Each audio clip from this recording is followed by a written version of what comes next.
Assalamualaikum warahmatullahi wabarakatuh. Alhamdulillahi rabbil alamin, wassalatu wassalamu ala asyrafil anbiya'i wal mursalin wa ala alihi wa sahbihi ajma'in. Yaqulu tabaraka wa ta'ala fi kitabihil karim, a'udzu billahi minasy syaithanir rajim. Bismillahirrahmanirrahim. Ya ayyuhalladzina amanu taqullaha haqqa tuqatih wa la tamutunna illa wa antum muslimun. Shadaqallahul azim. Jemaah kaum muslimin, kaum muslimat yang dirahmati Allah Subhanahu wa taala.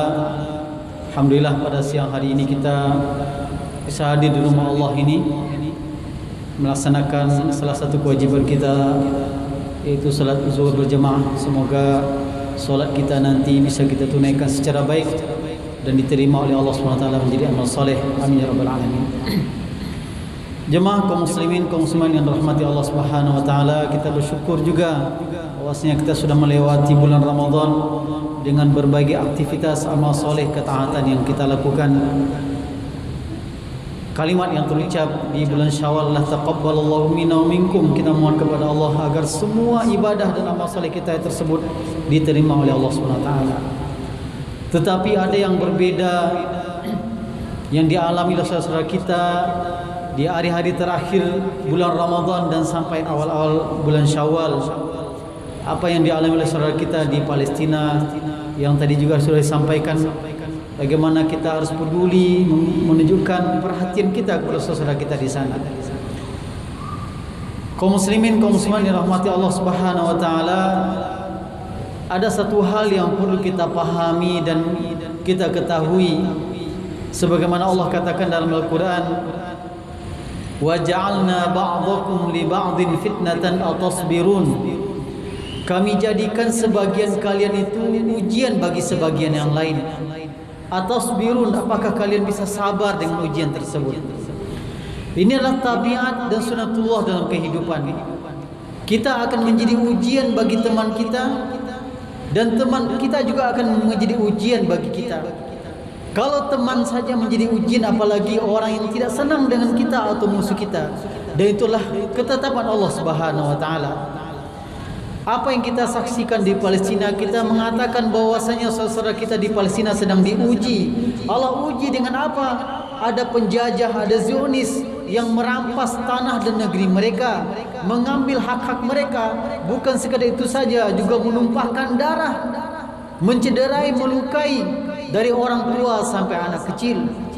Dan itulah ujian bagi saudara kita di Palestina. Tetapi juga perlu kita pahami bahwasanya apa yang menimpa saudara kita di Palestina juga ujian bagi kita yang ada di sini. Jangan kita mengatakan kita jauh, kemudian kita tidak merasa ada kaitan apa-apa, tidak punya hubungan apa-apa, bahkan tidak merasa diuji. Allah sudah mengatakan wa balauna wa ja'alna ba'dakum li ba'din fitnah. Sudah kami jadikan sebagian kalian itu adalah ujian bagi sebagian lain. Nah, bagaimana ujian bagi kita terhadap apa yang menimpa saudara kita di Palestina? Ujian di sini ujian tentang kepedulian, ujian tentang empati, ujian tentang rasa kemanusiaan. Tentu apa yang terjadi di Palestina itu memberikan banyak pelajaran kepada kita. Yang pertama, annallaha yuzhiru al-ukhuwata wa ma'na al-ukhuwah bainal muslimin. Melalui apa yang terjadi di Palestina menimpa saudara kita di sana, Allah ingin memperlihatkan tentang makna ukhuwah, tentang makna persaudaraan, tentang makna kebersamaan, tentang makna empati. Rasulullah SAW dalam hadisnya menyebutkan, "Matsalul mu'minina fi tawaddihim wa tarahumihim." Perumpamaan orang beriman dalam kasih sayang sesama mereka, dalam kebersamaan dan kecintaan sesama mereka. Kamatsalil jasadil wahid, seperti satu tubuh. Kita satu tubuh ini. Idza ishtaka minhu 'udhun tada'a lahu sa'irul jasad. Kalau satu bagian tubuh sakit, maka semuanya akan merasa sakit. Kaki kita sakit, terluka, mata mungkin tidak bisa tidur. Gigi sakit, tetapi kepala juga pusing. Bagaimana keutuhan tubuh itu saling berkait dan tidak terpisah. Dan alhamdulillah apa yang menimpa saudara kita di Palestina memberikan pelajaran tentang mana kuatul ukhuwah, tentang kekuatan ukhuwah Islamiyah. Kita melihat bagaimana umat Islam di berbagai negeri, di berbagai belahan dunia menunjukkan ukhuwahnya, menunjukkan partisipasinya dengan apa yang mereka bisa berikan. Kita juga membuktikan seperti itu melalui masjid ini. Kita buktikan bahwasanya apa yang menimpa saudara kita di sana juga kesakitan dan penderitaan yang kita rasakan. Maka kita sisihkan sebagian titipan Allah, rezeki yang Allah berikan kepada kita untuk membantu saudara kita di sana. Dan alhamdulillah bagaimana animo, semangat masyarakat untuk berbagi, membantu saudara kita di sana cukup sangat baik. Saya saksikan ketika Idul Fitri kemarin di masjid saya khutbah, saya melihat keranjang infak untuk Palestina itu jauh lebih penuh dibandingkan keranjang infak untuk masjid. Ini menunjukkan betapa masyarakat Muslim, saudara kita punya kepedulian besar terhadap apa yang menimpa saudara kita di Palestina di sana. Dan ketahuilah, setiap bantuan yang kita sisihkan, setiap bantuan yang kita berikan, setiap rezeki yang Allah sisihkan untuk saudara kita di sana, kebaikan pertama itu akan kembali kepada kita sebelum sampai kepada orang yang di sana. Kita tidak tahu berapa waktu, berapa hari bantuan kita ini akan sampai di sana, akan bisa dinikmati di sana. Tapi yakinlah, mulai saat itu kita sudah mendapatkan kebaikan dari Allah Subhanahu wa taala. Rasulullah SAW dalam hadisnya menyebutkan, wallahu fi aunil abdi ma kana al abdu fi auni akhi. Allah akan senantiasa membantu seorang hamba selagi hamba tersebut peduli dan membantu saudaranya yang lain. Ini jaminan dari Rasulullah SAW. Allah yang akan menjamin orang yang membantu saudaranya. Ketika kita sudah memberikan, ketika kita sudah menyisihkan, Allah akan memberikan jaminan. Allah akan membantu kita. Sampai atau tidak sampai, lama atau cepat bantuan itu sampai, yakinlah bahwasanya keberkahan dan bantuan Allah itu akan sampai kepada kita. Semoga dengan perhatian kita Allah mudahkan urusan kita, Allah sembuhkan keluarga kita yang sehat. Rasulullah juga menyebutkan, da'u mardhakum bis sadaqat, obatilah orang-orang sakit di antara kalian dengan bersedekah, berinfak, berbagi. Dan saat ini ada orang yang membutuhkan perhatian dan pertolongan kita, ada saudara kita yang memerlukan infak dan sedekah kita. Alhamdulillah, sekian masjid menggalang dana, organisasi menggalang dana. Ini adalah bentuk ukhuwah Islamiyah yang muncul di berbagai negeri-negeri Muslim. Di Indonesia ada juga negeri-negeri yang lain, negara yang lain.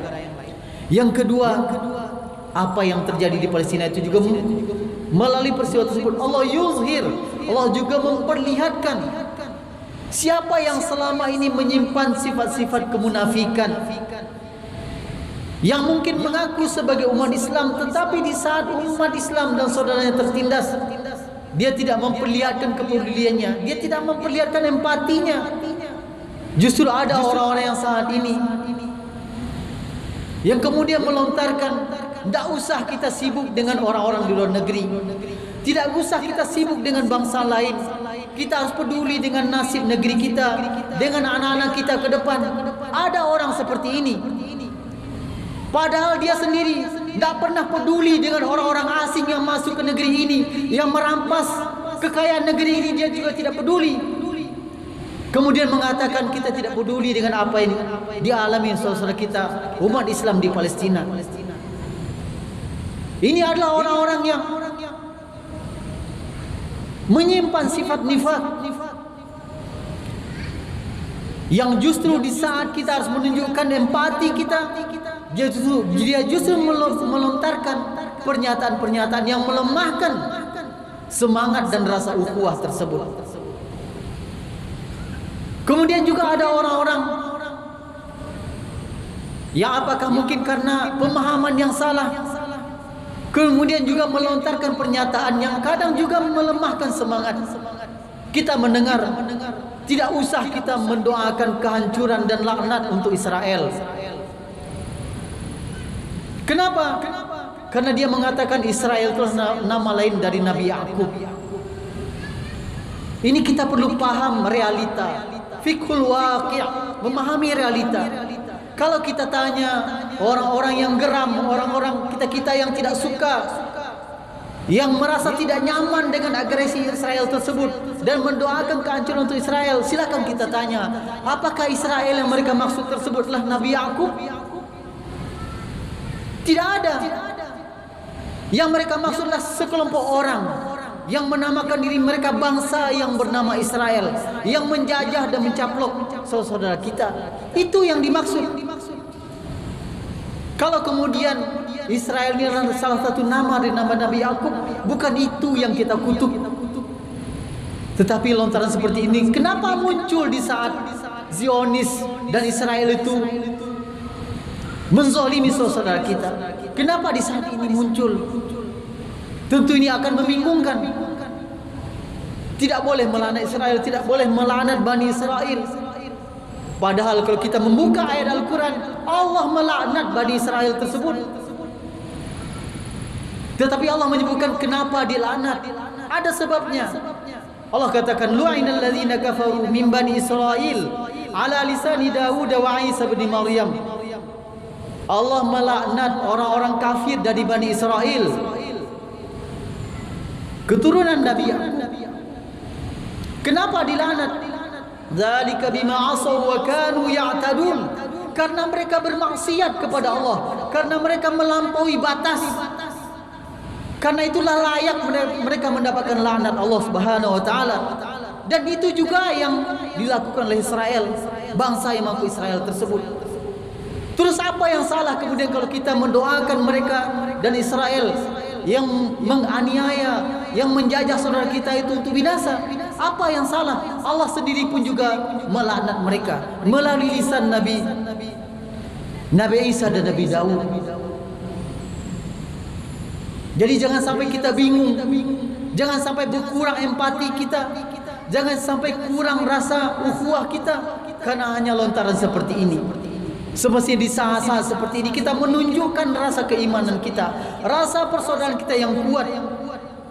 Alhamdulillah banyak orang-orang seperti itu.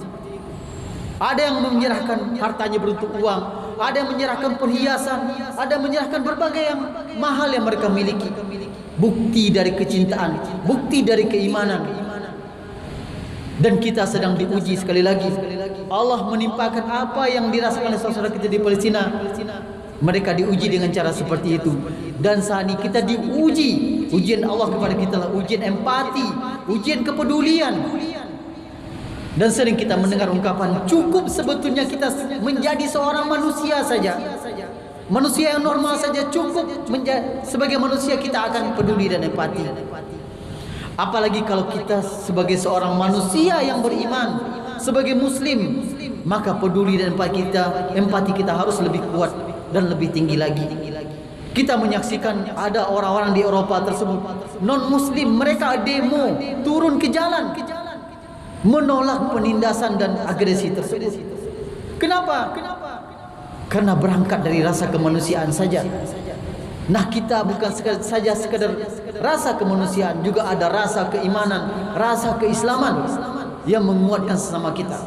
Semoga momen kebersamaan ini tidak lalu begitu saja, harus terus kita pupuk dan kita pelihara, dan kita abaikan lontaran-lontaran yang mungkin melemahkan semangat kita untuk peduli dan perhatian dengan saudara kita di tempat lain. Yakinlah seperti yang dikatakan oleh Rasulullah tadi, wallahu fi aunil abdi maka dal abdu fi auni akhi.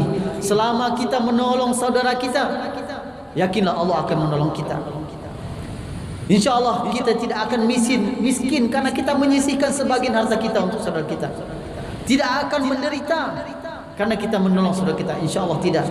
Justru Allah akan membukakan pintu-pintu keberkahan kepada kita dan kepada negeri ini. Demikian tausiah kita siang hari ini. Semoga apa yang kita sampaikan bermanfaat. Aku qouli hadza wa astaghfirullah li wa lakum wa li sairil muslimin wal muslimat fastaghfiruhu innahu huwal ghafurur rahim. Wassalamualaikum warahmatullahi wabarakatuh. Allahu